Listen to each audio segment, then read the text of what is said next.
বিশ্ব ইজতেমা খিত্তা খিত্তায় জিকির আজকারে ব্যস্ত মুসল্লিরা। আজ আখেরি মোনাজাতে শেষ হবে প্রথম পর্ব। জুলাই অভ্যুত্থান জাতিকে ঐতিহাসিক গভীরতায় ঐক্যবদ্ধ করেছে বললেন প্রধান উপদেষ্টা। অমর 21 বইমেলা উদ্বোধন।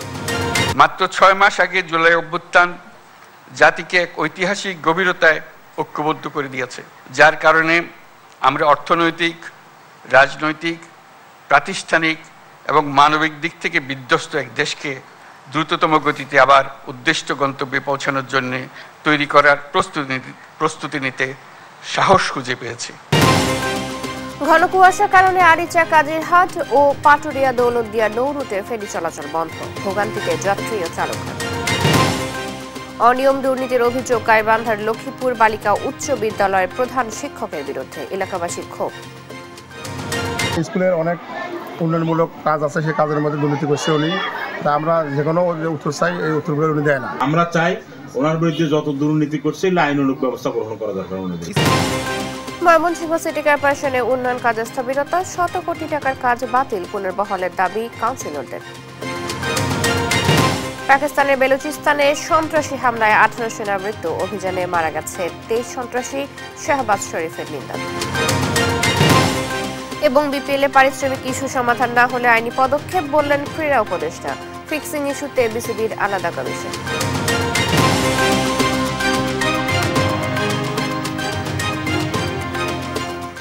দেখছিলেন সংবাদ শিরোনাম।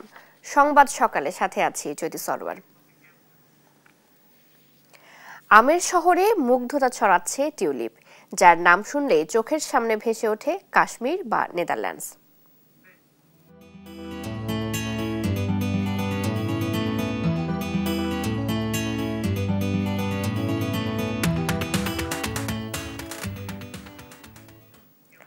রাজশাহীর টিউলিপ নিয়ে বিশেষ প্রতিবেদন থাকছে সংবাদের পরবর্তী অংশে।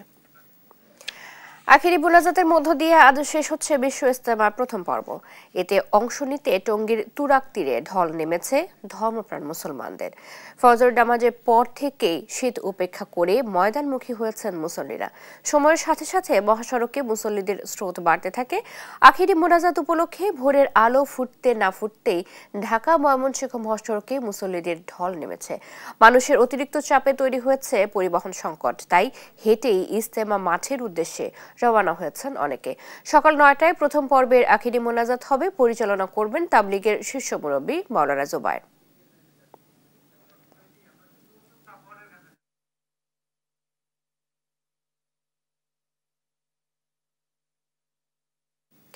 ইজতেমার আখেরি মোনাজাতে অংশ নিতে মুসল্লিদের পদচারণায় মুখর টঙ্গীর তুরাগ তীর। সেখানকার পরিস্থিতি জানাতে আমাদের সাথে সরাসরি যুক্ত হচ্ছেন আমাদের সহকর্মী আলিমুজ্জামান সাফওয়ান। সাফওয়ান, নিশ্চয়ই শুনতে পাচ্ছেন, ইজতেমা ময়দানে মুসল্লিদের উপস্থিতি কতটুকু দেখছেন? ইজতেমার সার্বিক চিত্রই বা কেমন দেখছেন জানাবেন। সকাল থেকেই যে বিশ্ব ইজতেমার যে আনুষ্ঠানিকতা সেটি শুরু হয়ে গিয়েছে এবং আমার ঠিক পেছনের দিকটায় যে প্রবেশ পথগুলো দেখতে পাচ্ছেন, আমি তুরাগ পাড়ের যে দিকটা রয়েছে সেখানে রয়েছি। তো এখানে সকাল থেকে কিন্তু প্রচুর মানুষ ইজতেমার ময়দানে আসতে শুরু করেছেন এবং যারা অবস্থান করছিলেন তারা ভিতরে এখনো রয়েছে। তো এই মোনাজাতের যে পর্বটি সেটি কিছুক্ষণের মধ্যেই শুরু হবে বলে আমরা জানতে পেরেছি। যেহেতু আগামীকালকে আরেকটি পর্ব শুরু হওয়ার কথা রয়েছে, যেটি বিশ্ব ইজতেমার দ্বিতীয় পর্ব, তো খুব দ্রুত সময়ের মধ্যেই বিশ্ব ইজতেমার যেই সর্বশেষ আনুষ্ঠানিকতা আখেরি মোনাজাত সেটি করার কথা রয়েছে। আর এই মুহূর্তে যেটি হচ্ছে সেটি কিন্তু বয়ান চলছে। আজকে ফজরের নামাজের পরে পাকিস্তানের মাওলানা আব্দুর রহমান তিনি বয়ান শুরু করেন এবং তার বয়ানের তর্জমা করছেন বাংলাদেশি মাওলানা আব্দুল মতিন, এবং সেটি কিন্তু এখানকার যারা মুসল্লিরা রয়েছেন তারা কিন্তু খুবই ধৈর্য সহকারে শুনছেন এবং সে অনুযায়ী তারা আমল করার চেষ্টা করছেন। তো সকাল থেকে আমরা দেখতে পাচ্ছি যে প্রচুর পরিমাণে মুসল্লি এই ইজতেমার ময়দানে এসেছেন এবং তারা অবস্থান করছেন এবং যে আখিরি মোনাজাতের যে প্রস্তুতি সেটি তারা সেরে ফেলেছেন। কিছুক্ষণের মধ্যে সেটি শুরু হওয়ারও কথা রয়েছে এবং সেটি কিন্তু পরিচালনা করবেন এই যে তাবলিগ জামাতের যে শীর্ষ মুরব্বী রয়েছেন মাওলানা জুবায়ের, তিনি এই মোনাজাতটি পরিচালনা করবেন। আর এর আগে থেকে গত যে দুদিন ইজতেমার ময়দানে যেটি ছিল যে তারা এই যে দিনের দাওয়াত ইসলামের যে প্রচার সেটি কিন্তু তারা খুব মনোযোগ দিয়ে শুনেছেন এবং সেই অনুযায়ী আমল করার চেষ্টা করেছেন। অনেকে এখনো হয়তো সহি এবং শুদ্ধভাবে নামাজ পড়তে জানে না, তাদেরকে যে নামাজের যে শিক্ষা সেটি দেওয়া হয়েছে, পাশাপাশি আরো অন্যান্য যে আনুষঙ্গিক বিষয় রয়েছে সেগুলো কিন্তু তাদেরকে এখানে আমল করার জন্য দেওয়া হয়েছে এবং পাশাপাশি তাদের যে ভবিষ্যৎ যে জীবন সেটি তারা কিভাবে ইসলামের পথে নিয়ে আসবেন, কিভাবে সাজিয়ে তুলবেন সেই দিক নির্দেশনা এখান থেকে দেওয়া হচ্ছে। এবং এখান থেকে আমরা যেটি জানতে পেরেছি যে আখিরি যে মুনাজাত রয়েছে সেখানে সারা বিশ্বের যে মুসলমান তাদের ঐক্যের জন্য তাদের এখান থেকে বিশেষ দোয়া করা হবে এবং বিশ্বের বিভিন্ন জায়গায় যে মুসলমানদের নিপীড়ন নির্যাতন সেটি এখান থেকে নিরসনের জন্য মহান আল্লাহর কাছে দোয়া করবেন বলে আমরা জানতে পেরেছি। এছাড়া বর্তমান যে চিত্র আপনারা দেখতে পাচ্ছেন যে সকাল 9টার দিকে যে আখিরি মুনাজাত সেটি হবার কথা রয়েছে, 9টা বাজতে কিছুটা সময় এখনো রয়েছে।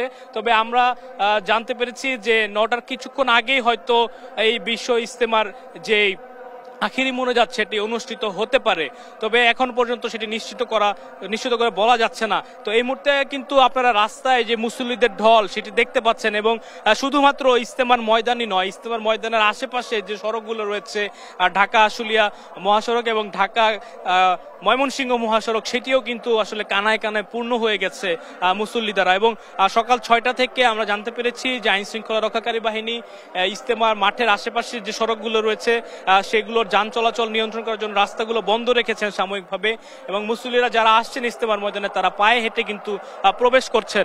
টঙ্গীর তুরাগ তীরে আপনারা দেখতে পাচ্ছেন মুসল্লিদের যে ঢল যেটি বর্তমানে রয়েছে সেটি দেখতে পাচ্ছেন এবং তারা কিন্তু যে আখিরি মুনাজাতের যে প্রস্তুতি সেটি কিন্তু তারা আসলে সারছেন। তো কিছুক্ষণের মধ্যেই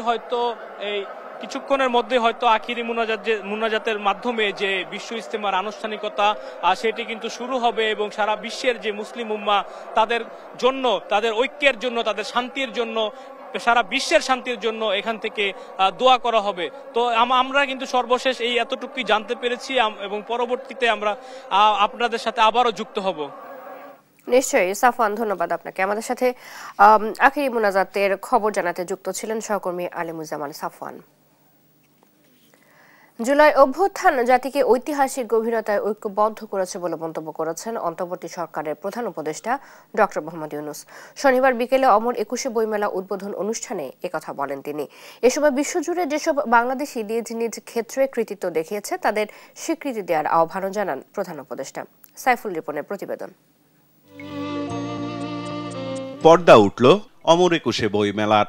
শনিবার বিকেলে বাংলা একাডেমি প্রাঙ্গণে মেলা উদ্বোধন করেন অন্তর্বর্তী সরকারের প্রধান উপদেষ্টা ডক্টর মোহাম্মদ ইউনূস। 21শে বই মেলা 2025-এর শুভ উদ্বোধন ঘোষণা করছি। এ সময় বিভিন্ন ক্যাটাগরিতে বাংলা একাডেমি পুরস্কার প্রাপ্তদের হাতে পদক ও সম্মাননা তুলে দেন প্রধান উপদেষ্টা। দুঃস্বপ্নের বাংলাদেশকে নতুন বাংলাদেশে পরিণত করতে ছাত্র জনতা অসম্ভবকে সম্ভব করে দেখিয়েছে বলে মন্তব্য করেন তিনি। মাত্র 6 মাস আগে জুলাই অভ্যুত্থান জাতিকে এক ঐতিহাসিক গভীরতায় ঐক্যবদ্ধ করে দিয়েছে, যার কারণে আমরা অর্থনৈতিক, রাজনৈতিক, প্রাতিষ্ঠানিক এবং মানবিক দিক থেকে বিধ্বস্ত এক দেশকে দ্রুততম গতিতে আবার উদ্দিষ্ট গন্তব্যে পৌঁছানোর জন্য তৈরি করার প্রস্তুতি নিতে সাহস খুঁজে পেয়েছি। অভ্যুত্থান নিয়ে সড়কের দেয়াল চিত্র ঐতিহাসিক দলিল হিসেবে রূপ নিয়েছে বলেও জানান ডক্টর মোহাম্মদ ইউনূস। আমাদের তরুণ তরুণী, কিশোর কিশোরী রাস্তার দেয়ালে দেয়ালে তাদের স্বপ্নগুলো, তাদের আকাঙ্ক্ষাগুলো, তাদের দাবিগুলো অবিশ্বাস্য দৃঢ়তায় এঁকে দিয়েছে। আমাদের রাস্তার দেয়াল এখন ঐতিহাসিক দলিলে রূপান্তরিত হয়ে গেছে। এগুলির স্থান এখন আমাদের বুকের মধ্যে এবং জাদুঘরে হওয়া ছাড়া আর কোনো বিকল্প নেই। বিশ্বে নিজ নিজ কাজে কৃতিত্ব দেখানো বাংলাদেশিদের 21-এর দিনগুলোতে স্মরণ করা সহ বইমেলা ঘিরে গুণগত প্রতিযোগিতার জন্য নিজের প্রস্তাবনা তুলে ধরেন প্রধান উপদেষ্টা। গুণগত প্রতিযোগিতা সৃষ্টি করার জন্য এবং আগ্রহ বাড়ানোর জন্য প্রতি বছর বিষয়ভিত্তিক সেরা লেখক স্বীকৃতির আয়োজন করলে লেখকরা এই স্বীকৃতি পাওয়ার জন্য এবং সেরা লেখকরা সেরা প্রকাশক পাওয়ার জন্য অনেক সহায়ক হবে। আমি এই প্রস্তাব দিচ্ছি। পরে বইমেলার বিভিন্ন স্টল ঘুরে দেখেন অন্তর্বর্তী সরকারের প্রধান উপদেষ্টা ডক্টর মোহাম্মদ ইউনূস। সাইফুল রিপন, দেশ টিভি, ঢাকা। প্রধান উপদেষ্টা উদ্বোধনের পর ঢিলে ঢালাভাবে কাটছে বইমেলার প্রথম দিন। এখনও স্টল গোছাতে ব্যস্ত প্রকাশকরা। বইপ্রেমীদের আনাগোনাও তুলনামূলক কম। দ্রুতই জমজমাট হওয়ার আশা জানান সংশ্লিষ্টরা। আরও জানাচ্ছেন জান্নাতুল মোহনা। জুলাই গণ অভ্যুত্থান নতুন বাংলাদেশ বিনির্মাণ শীর্ষক প্রতিপাদ্যকে ধারণ করে শনিবার থেকে শুরু হলো বইমেলা। দুপুরে প্রধান উপদেষ্টার উদ্বোধনের পর সর্বসাধারণের জন্য উন্মুক্ত করা হয় গেট। যদিও প্রথম দিনে অতটা জমে ওঠেনি মেলা। বেশিরভাগ প্রকাশকরা ব্যস্ত স্টল গোছাতে। এই সপ্তাহের ভেতরেই কাজ শেষ করার প্রত্যাশা জানান তারা। সামান্য কিছু বাকি আছে, তারপর গোছ হয়ে যাচ্ছে। বই বিক্রি করতে পারবো, পাঠকদের কাছে আমরা দিতে পারবো, ভালো বইটাই আমরা দিতে পারবো ইনশাআল্লাহ। আমাদের গোছাতে তো আজকেই কমপ্লিট হয়ে যাবে ইনশাআল্লাহ। আগামী 2-3 দিনের মধ্যে জমজমাট হবে মেলা, তখন সেল ভালো হবে। মেলা জমে ওঠেনি জেনেও অপেক্ষার প্রহর শেষ হতে না হতেই তাই তো হাজির বই প্রেমীরা। কার্যক্রম শেষ হয়নি, সুন্দর মতো সব বই গোছানো হয়নি, মাত্র তো উদ্বোধন হলো, মানে আরো কিছুটা মনে হয় সময় লাগবে। এখনো কিনিনি, দেখতেছি। আমাদের একটা টিচারের বই পাবলিশ হয়েছে, ওটা একটু দেখবো আমরা, যে স্টলটা ওপেন হয়েছে কিনা। যদি ওপেন হয় তাহলে একটু বইটা দেখবো, যদি কিনতে পারি আজকে কিনে নিয়ে যাবো, নাহলে পরে তো আসতেই হচ্ছে। বিশ্ব সাহিত্য কেন্দ্রের যে স্টলটা, ওটা আসলে অনেক সুন্দর ছিল, মন করার মতো। এবারের অন্যতম আকর্ষণ বিশ্ব সাহিত্য কেন্দ্রের স্টল। দোতলা বাসের আদলে সেজেছে স্টলটি। ভ্রাম্যমাণ লাইব্রেরির আদলে আমাদের এই স্টলটা এবার বানানো হয়েছে আর কি। তরুণ প্রজন্মকে কিংবা বর্তমান সময়ে যেভাবে বইয়ের আলো ছড়িয়ে যাচ্ছে, হচ্ছে এটা আমরা বিশ্ব সাহিত্য কেন্দ্রের কাছে আজীবন কৃতজ্ঞ। কারণ তারা আজকে যেভাবে বই এবং পাঠক বৃদ্ধি করে চলেছে, হচ্ছে আসলে তারা সবসময় ভিন্ন কিছু করে এবং আজকেও তারা ভিন্ন কিছু করেছে। 8 ফেব্রুয়ারি ও 15 ফেব্রুয়ারি ছাড়া প্রতি শুক্র ও শনিবার মেলায় বেলা 11টা থেকে দুপুর 1টা পর্যন্ত শিশু প্রহর থাকবে। অমর একুশে বইমেলার প্রথম দিন ঢিলে ঢালাভাবে কাটলেও খুব শীঘ্রই জমজমাট হওয়ার প্রত্যাশা জানান পাঠক, লেখক এবং প্রকাশকেরা। বইমেলা থেকে জান্নাতুল মোহনা, দেশ টিভি, ঢাকা। কুমিল্লায় যৌথ বাহিনীর হাতে আটকের পর তৌহিদুল ইসলাম নামে এক যুবদল নেতার মৃত্যুর ঘটনা দ্রুত তদন্তের নির্দেশ দিয়েছে অন্তর্বর্তী সরকার। এ ঘটনায় দুঃখ প্রকাশ করে ইতিমধ্যে ক্যাম্প কমান্ডারকে প্রত্যাহার করেছে সেনাবাহিনী। এদিকে হত্যার সুষ্ঠু তদন্ত ও বিচার দাবিতে মানববন্ধন ও বিক্ষোভ করেছে নিহতের স্বজন ও এলাকাবাসী। সহকর্মী সুমন কবিরের তথ্য ও ছবিতে আরো জানাচ্ছেন আপন অপু। কুমিল্লার যুবদল নেতা তৌহিদুল ইসলামকে যৌথ বাহিনীর অভিযানে তুলে নিয়ে নির্যাতনের পর মৃত্যুর অভিযোগ উঠেছে। হত্যার বিচার দাবিতে শনিবার লাশবাহী গাড়ি নিয়ে নিজ গ্রাম সহ প্রেস ক্লাবের সামনে বিক্ষোভ ও মানববন্ধন করেছে নিহতের স্বজন সহ কয়েকশো গ্রামবাসী। অমানবিক নির্যাতনের কারণেই তৌহিদুলের মৃত্যু হয়েছে অভিযোগ করে ঘটনার সুষ্ঠু তদন্ত ও দোষীদের দৃষ্টান্তমূলক শাস্তির দাবি জানান তারা। এতটুকুই কি যথেষ্ট একটা মানুষের জীবনের জন্য হইতে পারে? আর ওই এই গ্রামে দিয়ে এমন কোনো মানুষ জানে না আমার ভাসুর আর আমার হাজবেন্ড যে কি মানুষ, সবাই কান্না করতেছে। আমার বিচার চাইতে আসছে, অস্বাভাবিক মৃত্যুর বিচার চাইতে আসছে। আর মির ক্যাম্প আছে, ওখানকার যে প্রধান আছে ওনার সাথে আমার কথা হয়েছে। উনি আমাকে ফোন করে আশ্বস্ত করছেন যে যারা এই ধরনের অবিচার অন্যায় করছে তাদের বিচার ওনারা করবেন। এ ঘটনায় সেনা ক্যাম্পের ক্যাম্প কমান্ডারকে প্রত্যাহার করা হয়েছে বলে জানিয়েছে আইএসপিআর। ঘটনাটিকে অনাকাঙ্ক্ষিত ও দুঃখজনক উল্লেখ করে উচ্চপদস্থ তদন্ত কমিটি গঠনের কথা জানানো হয়। দোষীদের বিরুদ্ধে সেনা আইন অনুযায়ী ব্যবস্থা নেওয়া হবে বলেও জানিয়েছে আইএসপিআর। এদিকে তৌহিদুলের মৃত্যুর ঘটনা দ্রুত তদন্তের নির্দেশ দিয়েছেন অন্তর্বর্তীকালীন সরকারের প্রধান উপদেষ্টা ডক্টর মোহাম্মদ ইউনূস। এক বিবৃতিতে এ তথ্য জানানো হয়। এর আগে বৃহস্পতিবার দিবাগত রাত 3টার দিকে যৌথ বাহিনীর অভিযানে কুমিল্লার আদর্শ সদর উপজেলা থেকে তৌহিদুর রহমান নামে ওই যুবদল নেতাকে আটক করা হয়। শুক্রবার বেলা 12টার দিকে কুমিল্লা মেডিকেল কলেজ হাসপাতালে তার মৃত্যু হয়। তিনি আদর্শ সদর উপজেলার পাঁচথবি ইউনিয়ন যুবদলের আহ্বায়ক ছিলেন। এই ঘটনায় কোতোয়ালি মডেল থানায় অপমৃত্যুর মামলা করেছে পুলিশ। নিউজ ডেস্ক, দেশ টিভি। দাবি আদায় না হওয়া পর্যন্ত তিতুমির কলেজের শিক্ষার্থীদের Barasat barricade two north city কর্মসূচি চলমান থাকবে বলে জানিয়েছেন আন্দোলনকারীরা। শনিবার রাত 8টার দিকে তিতুমির কলেজের সামনে এক সংবাদ সম্মেলনে এ ঘোষণা দেন কলেজের রাষ্ট্রবিজ্ঞান বিভাগের শিক্ষার্থী মাহমুদুল হাসান। বলেন, শিক্ষা মন্ত্রণালয় দাবি পূরণের নামে বারবার আশ্বাস দিয়ে যাচ্ছে, যার কোনো ভিত্তি নেই। শিক্ষা মন্ত্রণালয়ের বিবৃতি প্রত্যাখ্যান করে তিনি বলেন, তিতুমিরকে আলাদা স্বতন্ত্র বিশ্ববিদ্যালয় ঘোষণা না করা হলে আন্দোলন কর্মসূচি চলমান থাকবে। আন্দোলনে অপ্রীতিকর কোনো ঘটনা ঘটলে তার দায় সরকারকে নিতে হবে বলেও হুঁশিয়ারি দেন মাহমুদুল হাসান। হয় তিতুমির বিশ্ববিদ্যালয় হবে অথবা এখান থেকে একটা একটা করে লাশ যাবে। আমাদের সরকার এত শহীদ মামুন ভাই লাশ যা হয় নাই, একটা একটা লাশ যাবে। দাবির প্রেক্ষিতেই কিন্তু তারা 7 কলেজের দাবির অন্তর্ভুক্ত হয়েছিল, তাই না? তো সেখানের পরিস্থিতি কি হয়েছে আমরা দেখেছি। তো আমাদের দাবিগুলো আগে থেকেই ধারাবাহিক ক্লিয়ার ছিল। আমরা চাই তারাও বিপদে না ফেলুক, আমরা বিপদে না ফেলি। ঘন কুয়াশার কারণে আরিচা, কাজিরহাট ও পাটুরিয়া দৌলতদিয়া নৌ রুটে ফেরি চলাচল সাময়িক বন্ধ রেখেছে বিআইডব্লিউটিসি কর্তৃপক্ষ। শনিবার রাত 10টার দিকে কুয়াশার ঘনত্ব বেড়ে গেলে নৌপথের চ্যানেলের মার্কিং পয়েন্ট অস্পষ্ট হয়ে যায়। পরে দুর্ঘটনা এড়াতে ফেরি চলাচল সাময়িক বন্ধ করে দেয় বিআইডব্লিউটিসি কর্তৃপক্ষ। এতে দুর্ভোগে পড়েন পারাপারের অপেক্ষায় থাকা যানবাহন চালকরা। কুয়াশার তীব্রতা কমে গেলে পুনরায় দুটি নৌপথে ফেরি চলাচল শুরু হবে বলে জানান বিআইডব্লিউটিসি আরিচা কার্যালয়ের ম্যানেজার আব্দুস সালাম।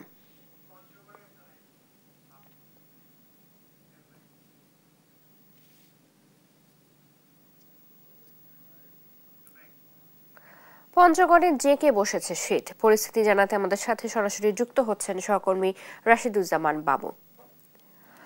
বাবু, এলাকায় শীত কেমন অনুভূত হচ্ছে এবং ছিন্নমূল দরিদ্র মানুষের জীবনে কতটুকু প্রভাব ফেলেছে, বিস্তারিত জানাবেন।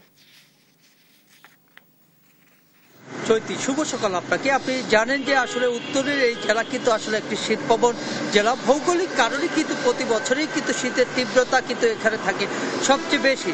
165 কিলোমিটার দূরে কিন্তু হিমালয় যে কন্যা বলা হয়, হিমালয় পর্বতশৃঙ্গ, সেই হিমালয় পর্বতশৃঙ্গ কিন্তু অবস্থিত হওয়ার কারণে প্রতি বছরই কিন্তু আসলে শীতের এখানে তীব্রতা বেশি থাকে। বিশেষ করে এই মাঘ মাস জুড়ে কনকনে ঠান্ডা হিমেল বাতাস এটি কিন্তু অব্যাহত রয়েছে এবং ঘন কুয়াশা। আজকের যদি কথা বলি, আজকে সকালে কিন্তু আমরা দেখেছি যে শিশির ঝরছে, বৃষ্টির মতো শিশির ঝরছে। এই কারণে রাস্তাঘাট, ঘর বাড়ি, টিনের চালা ভিজে কিন্তু গেছে, এরকম একটি অবস্থা। কিন্তু আপনি যে ছিন্নমূল মানুষের কথা বলছেন, আসলে এই পঞ্চগড় জেলায় সরকারিভাবে কিন্তু 1 লক্ষ শীত বস্ত্র ত্রাণ মন্ত্রণালয় থেকে কিন্তু পাওয়া গেছে। এই 1 লক্ষ শীত বস্ত্র কিন্তু আসলে এই জেলার জন্য যথেষ্ট নয়। এখানকার অধিকাংশ মানুষ কিন্তু কৃষিকাজের উপর নির্ভরশীল। এছাড়া শ্রম বিক্রি করে তারা কিন্তু জীবিকা নির্বাহ করে। বিশেষ করে চা শ্রমিক, বালু শ্রমিক এবং পাথর শ্রমিক এগুলোই প্রায় 60,000-এর মতো রয়েছে। এর পাশাপাশি রাজমিস্ত্রি রয়েছে, অটো ভ্যান, রিক্সা চালক এগুলো রয়েছে। এগুলো কিন্তু অবস্থা কিন্তু আসলে খুবই খারাপের দিকে বলা চলে। এক প্রকার যে তারা আসলে একটি শীতবস্ত্রের জন্য প্রতিদিনেই কিন্তু সরকারি যে দপ্তরগুলো রয়েছে সেই দপ্তরগুলোতে কিন্তু ধর্ণা দিচ্ছে। কিন্তু আসলে এই বিশাল এই জনগোষ্ঠীর জন্য এই সামান্য পরিমাণ যে শীতবস্ত্র এটি কিন্তু যথেষ্ট নয়। যেই কারণে যারা দানবী রয়েছেন, যারা বিত্তবান রয়েছে, তাদেরকে অনুরোধ জানিয়েছে যে আসলে এই মাঘ মাসের যে শেষ সময়টুকু, এই সময়টুকুর মধ্যে যেন তারা এই জেলায় এসে শীতবস্ত্র বিতরণ করে, এরকম দাবি জানিয়েছে। আমরা খবর নিয়েছি যে হাসপাতালগুলোতে আমরা দেখেছি যে শীতজনিত যে রোগ রয়েছে সেই রোগের সংখ্যা কিন্তু বৃদ্ধি পেয়েছে। যেই কারণে ডাক্তার নার্সরা প্রতিদিন কিন্তু হিমশিম খাটছে। শয্যার থেকে অতিরিক্ত কিন্তু অনেকে আবার বারান্দায় চিকিৎসা নিতে হচ্ছে বলে এমনটি আমরা লক্ষ্য করেছি। আমরা কৃষি সম্প্রসারণ অধিদপ্তরের সাথে কথা বলেছি। কৃষি সম্প্রসারণ অধিদপ্তরের উপপরিচালক আমাকে যেমনটি জানিয়েছে যে আসলে এই অতিরিক্ত কুয়াশার কারণে আসলে সেই আলুর যে ছত্রাক নামক যে ভাইরাস সেটি কিন্তু ধরেছে, যেই কারণে আলুর কিন্তু ব্যাপক ক্ষতি হবে। আবহাওয়া অফিস বলছে যে আসলে যতই সময় যাবে, অর্থাৎ মাঘ মাসের আরো 10-15 দিন, অর্থাৎ ফেব্রুয়ারি মাসের 15 তারিখ পর্যন্ত এই শীতের তীব্রতা থাকবে বলে এমনটি জানিয়েছে। এই ছিল পঞ্চগড় থেকে আমার কাছে সর্বশেষ সংবাদ। চৈতি বাবু, ধন্যবাদ আপনাকে। দেখছেন সংবাদ সকাল। রাজনৈতিক পট পরিবর্তনের পর ময়মনসিংহ সিটি কর্পোরেশনের মেয়র কাউন্সিলরদের অপসারণের পাশাপাশি অনেক ঠিকাদার গা ঢাকা দেয়ায় উন্নয়ন কাজে স্থবিরতা দেখা দিয়েছে। এরই মধ্যে বাতিল হয়েছে 100 কোটি টাকার কাজ।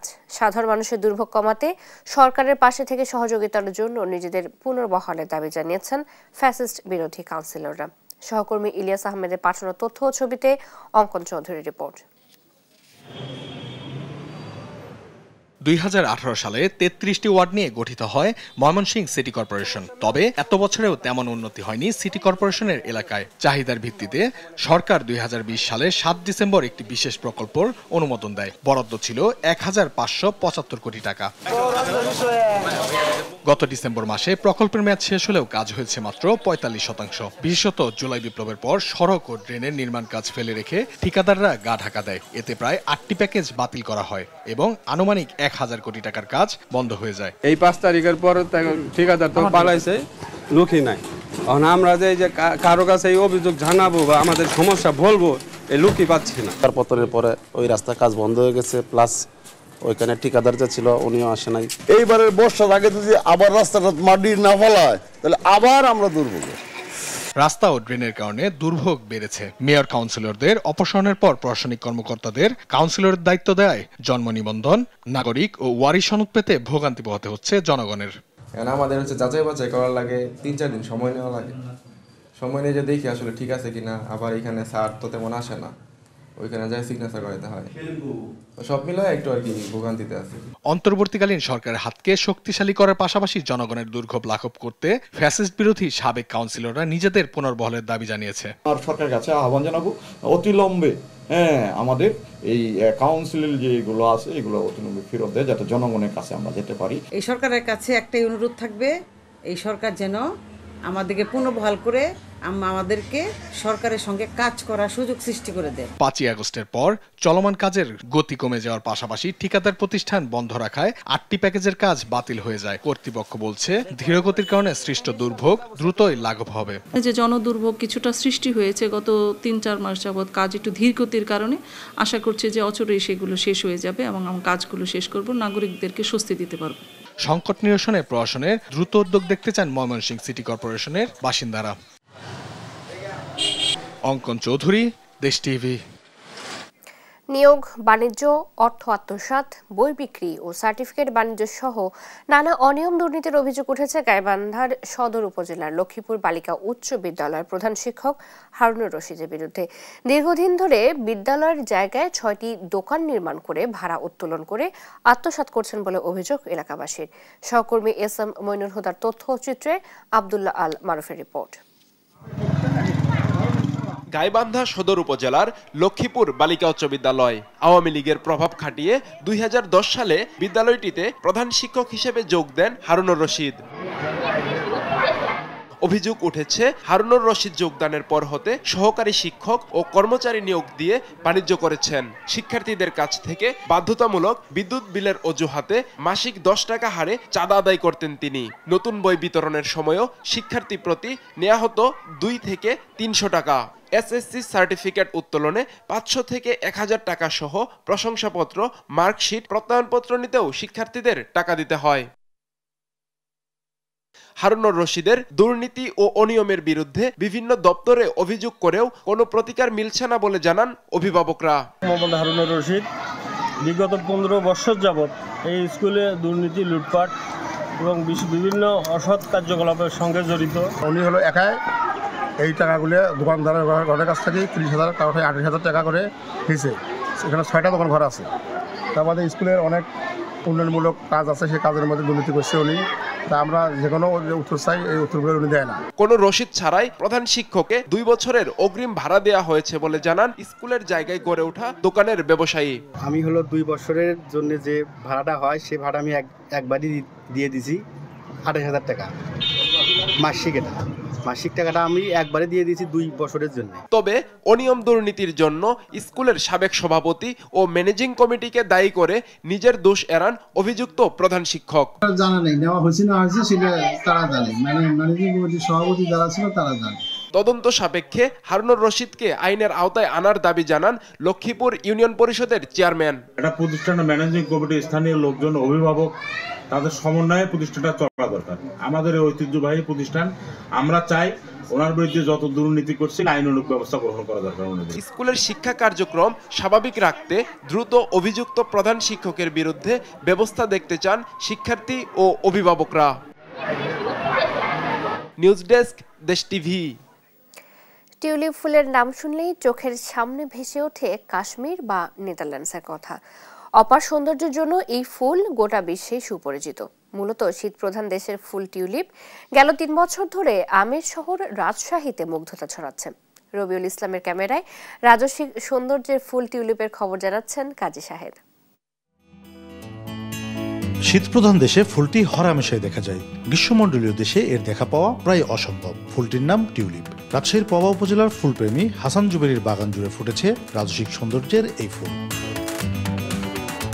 গোলাপি পাপড়ির সমন্বয় কিংবা রক্তিম আভার জাদু, শত শত টিউলিপ সারি সারি ফুটে আছে। বরেন্দ্রের লাল মাটিতে টিউলিপ ফুটানোর কাজটি সফলভাবে করেছেন রিমার্স গার্ডেনের মালিক হাসান জুবেরি। অনেকের ইচ্ছে থাকা সত্ত্বেও মানুষ টিউলিপ দেখার শখটা পূরণ করতে পারে না অনেকে, কাজ এটা হচ্ছে শীতপ্রধান দেশের ফ্লাওয়ার, তো তাকে টিউলিপ দেখতে হলে শীতপ্রধান দেশে যেতে হবে। মাঠ জুড়ে রং বেরঙের বিদেশি ফুল যে কারোরই মন কাড়বে। প্রতিদিনই বাহারি টিউলিপের রূপ দেখতে বরেন্দ্র এলাকায় ভিড় করছেন দর্শনার্থীরা। টিউলিপ যে এত সুন্দর ফুটবে এটা বিশ্বাসের বিষয় না। ভিডিও দেখেছিলাম ইনাদের এই গার্ডেনের, তো ওখানে টিউলিপ দেখছিলাম, তো ওটা দেখেই মেনলি ভাবলাম যে আমরা টিউলিপটা দেখা হবে, আবার ওখান থেকে আপনার এটা কিনাও যায় এনাদের এখান থেকে, এবং এই অফারটার জন্যই আমরা মেনলি এখানে এসেছি। দেশের বাইরে কবে যেতে পারবো জানি না, তো যখন আমাদের রাজশাহী শহরেই হয়েছে এই জন্যই আরো দেখতে আসা। সেটা তো টিউলিপ আর কোথাও নাই, শুধু এখানেই আছে। আমাদের দেশে যদি টিউলিপ দেখতে চায় তো এই জায়গাটা অসাধারণ। বাগান ঘুরে দেখতে জনপ্রতি গুনতে হচ্ছে 200 টাকা। হাসান জুবেরির এই সফলতা বরেন্দ্র অঞ্চলে নতুন সম্ভাবনা তৈরি করছে টিউলিপ চাষে। কাজী শাহেদ, দেশ টিভি, রাজশাহী। দেখছেন সংবাদ সকাল। আন্তর্জাতিক প্রসঙ্গ। পাকিস্তানের বেলুচিস্তানে সন্ত্রাসী হামলায় 18 সেনা নিহত হয়েছে। পাশাপাশি 23 সন্ত্রাসী নিহতের খবর জানিয়েছে দেশটির গণমাধ্যম।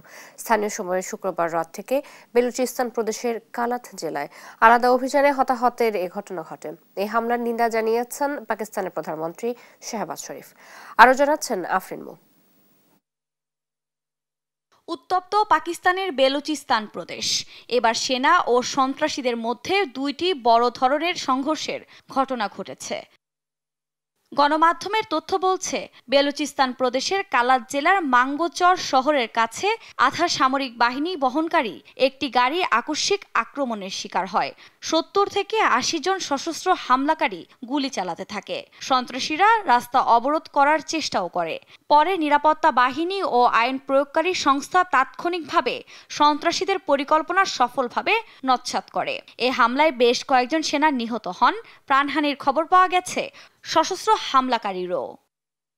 পাকিস্তানের এই অঞ্চলে সম্প্রতি সাম্প্রদায়িক, জাতিগত ও বিচ্ছিন্নতাবাদী সহিংসতা বৃদ্ধি পেয়েছে। নিরাপত্তা বাহিনী ও সন্ত্রাসীদের মধ্যে প্রায়ই সংঘর্ষের ঘটনা ঘটে। সবশেষ শনিবার বড় ধরনের সহিংসতার খবর এলো। এ হামলার নিন্দা জানিয়েছেন দেশটির প্রধানমন্ত্রী শাহবাজ শরীফ। 2021 সালে আফগানিস্তানের তালেবান ক্ষমতায় ফেরার পর পাকিস্তানের সহিংসতা বৃদ্ধি পেয়েছে, বিশেষ করে সীমান্তবর্তী খাইবার পাখতুনখোয়া ও বেলুচিস্তান প্রদেশে। 2024 সালে পাকিস্তানের বেসামরিক ও সামরিক বাহিনীর জন্য 1 দশকের মধ্যে সবচেয়ে প্রাণঘাতী বছর ছিল।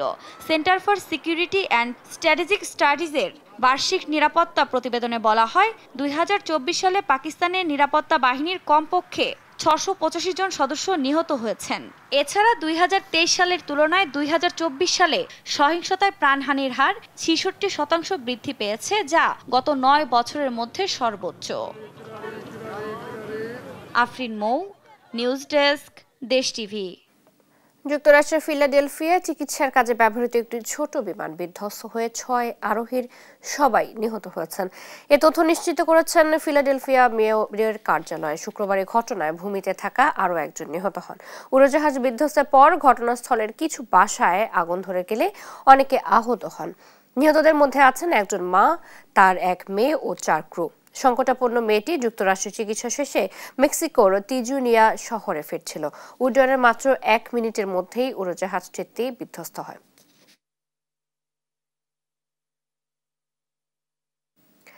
দেখছেন সংবাদ সকাল।